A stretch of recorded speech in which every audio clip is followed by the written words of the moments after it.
हमारी जो एज है वो बहुत कम होती जा रही है because of fast food intake. बोल सकते हैं फूड का जो इंटेक है बहुत ज़्यादा हम बाहर का खाने लगे हैं, जिसके कारण से हमारी हार्ट हेल्थ बहुत इम्पैक्ट करती है। एज लाइफ एक्सपेक्टेंसी कम होती जा रही है ऐसा तो नहीं है, क्योंकि लाइफ एक्सपेक्टेंसी तो यदि एवरेज अपन कंट्री की देखें तो धीरे धीरे वो बढ़ ही रही है। इसका कैलकुलेशन एक मास पॉपुलेशन लेवल पे होता है लाइफ एक्सपेक्टेंसी का।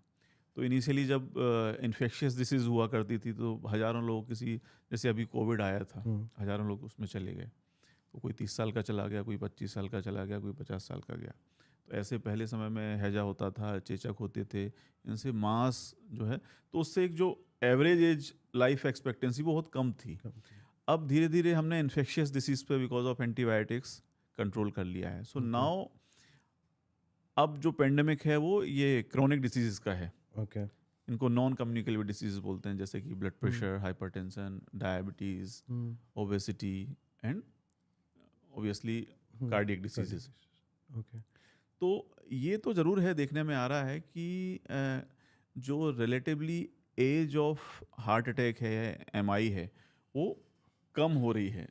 खासकर इंडिया में कम एज के लोग हार्ट अटैक के साथ आ रहे हैं। अब इसमें कंट्रीब्यूशन, जैसा मैंने बोला, मल्टी फैक्टोरियल है।